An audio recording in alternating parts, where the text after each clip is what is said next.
welcome back, and as you can see today Mzungu Mwitu right here. Mambo vipi? Mimi niko fiti sana, labda wewe. Mimi niko poa pia. Awesome.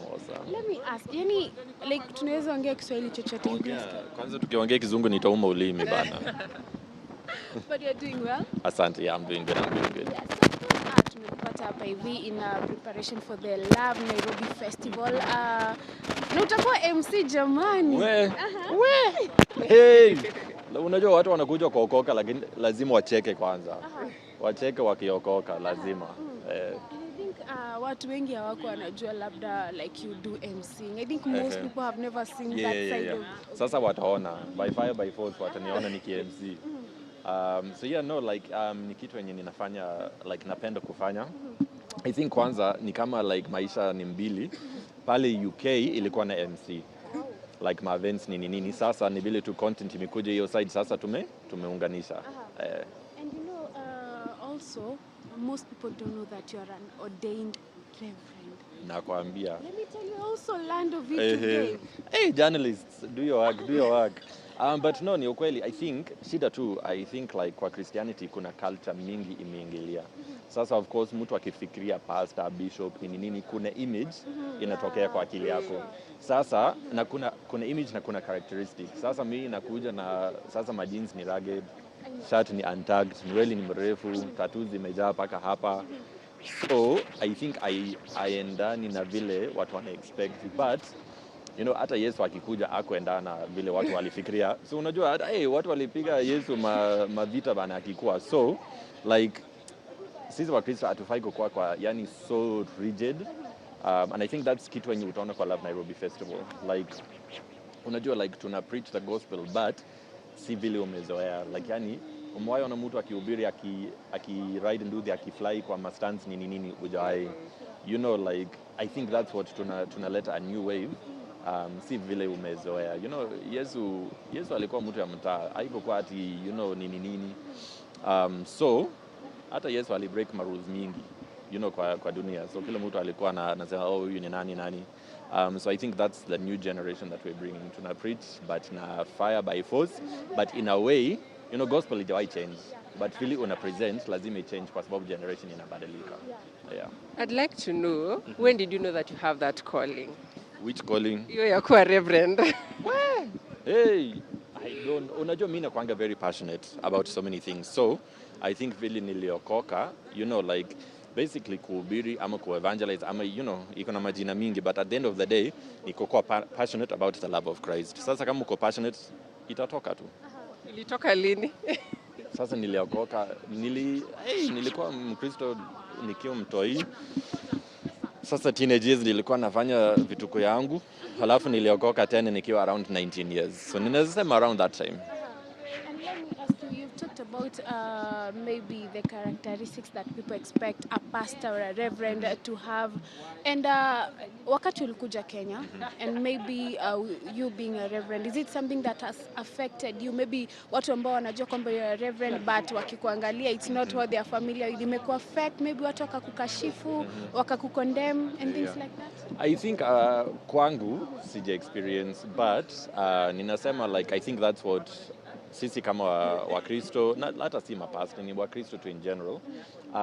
Unajua tulikuwa called to love the world, you know, not to judge the world, you know, and that doesn't mean lazima ukubali kila kitu wenye kama ni mbaya ni mbaya, you know, like si lazima ukubali, but I think you know hata Yesu mwenyewe he usually showed people the gospel rather than told people the gospel. Get? So I think that's what we should focus on. Let's show people the gospel instead of just telling people about the gospel. Yeah. What about you being a content creator and a reverend? Moja imevuta ingine zaidi? See, on purpose, I would say, unajua content inachukua time mingi, so pengine sijapata time ya kukua kwa pulpit kila wiki. But si kama imevuta. But you know, that's what I would always say. Si lazima uchague moja. Yani, you know, like people, like one comment I always get is, like, how can you be a Christian? You're so funny. And it's like, wah! So basically wanasema, kama wewe ni Mkristo huwezi kuwa funny. And haifai hivyo. Yani you can be a creative Christian, you can be a funny Christian, you can be, you know, a fashionable Christian. All of those things, si lazima moja ivute ingine. Talking about being in the pulpit, are you planning on maybe starting your own church? Where? acha tu niseme siwezi, sina hiyo grace bado. But nikipata hiyo grace huwezi jua. Na hii kanisa itakuwa inaitwa aje? The Reverend's Church. Also, I'd love to know, Reverend, because hiyo story yetu ya wewe kwa Reverend leo, like imetu shock. I'm even wondering, what are the challenges? What are the challenges you face when now you get to know someone, alafu anakujua kama comedian, and then that other side shows? Reaction inakuanga vipi? I think iko tu sawa, pole. Iko tu sawa, hakuna mtu anashtuka or anything. Like, I think ni vile tu unajipresent. Sasa ukitaka kukua like, yani uko na maringo nini watajudge kama uko na maringo. Kama unakuja tu kama mzee ya kawaida, pia wako tu sawa. Yeah. Okay, speaking on being a fashionable, clearly you can tell you're a fashionable reverend. Kumekuwa na so many cases online, when someone is associated to the church, kama ni msanii ama the wife akue something, example Diana Bahati, there's a way she dresses and she gets a lot of backlash just because she's married to a gospel artist. According to you, what are your thoughts on your situation? I would say tusiweke mambo ya culture kwa Biblia. Unajua, like for example, Kenya mtu anavaa, sijui Diana anavaaje, but vile mtu anavaa, wewe unaweza mjudge, unasema sio right kibiblia. But then ukienda Majuu, unapata hata mtu amevaa hivi na anahubiri. Like, juu ni culture. Saa zingine ni culture, alafu tunasema ati ni Biblia, ni church, sio hivyo. Like, I think tunafaa kabla ujudge mtu ama useme kitu, rudi kwa Biblia uone kama inasema nini kweli.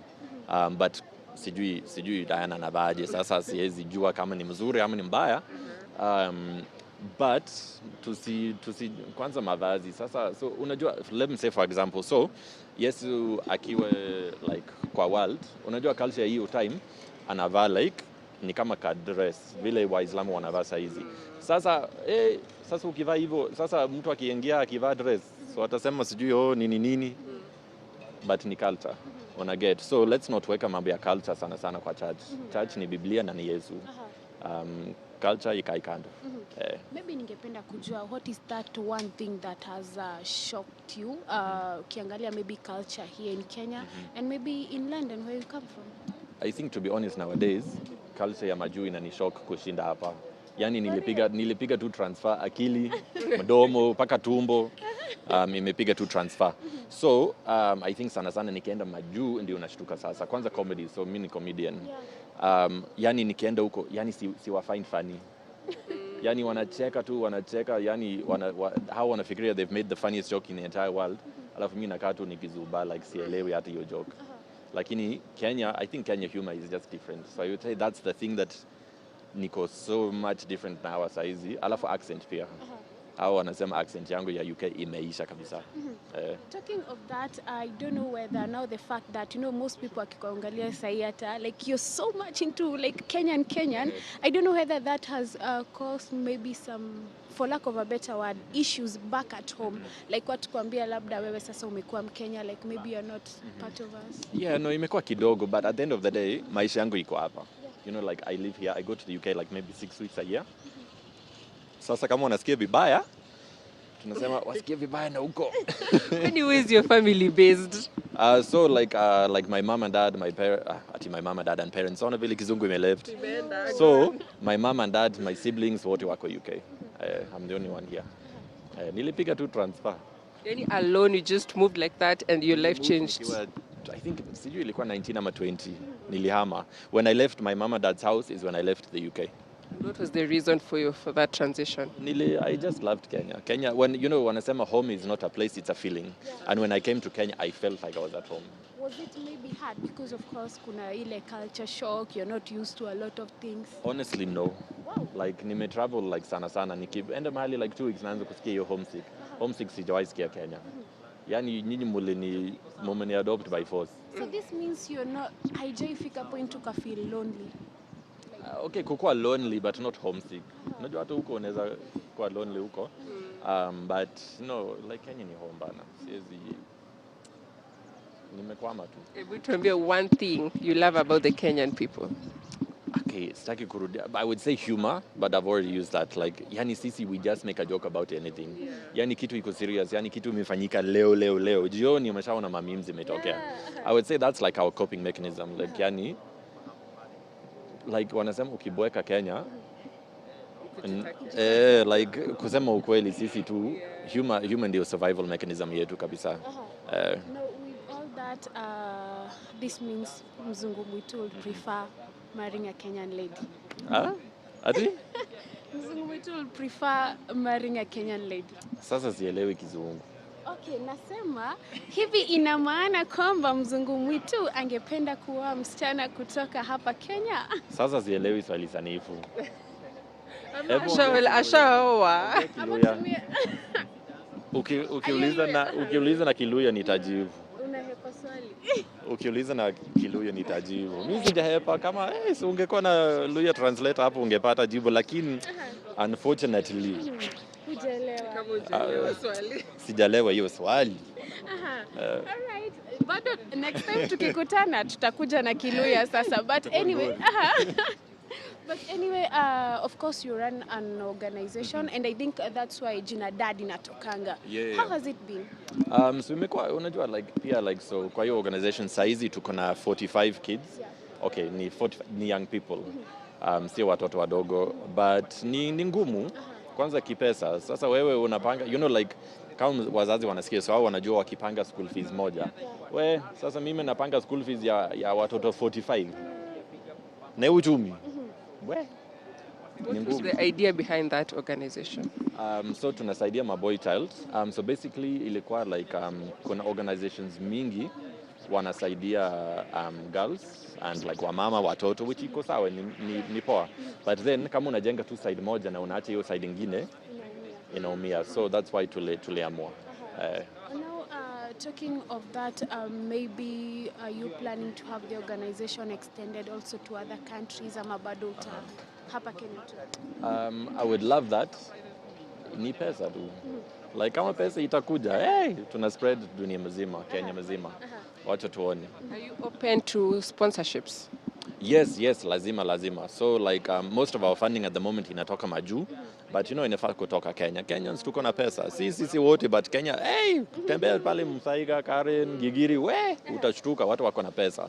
So we would love to get support from more Kenyans for the organization, yes. And I think this is also a project ambayo maybe inafanyanga, we see you most of the time, or rather at times with Pastor Ruth Matete. Is it something that you work together?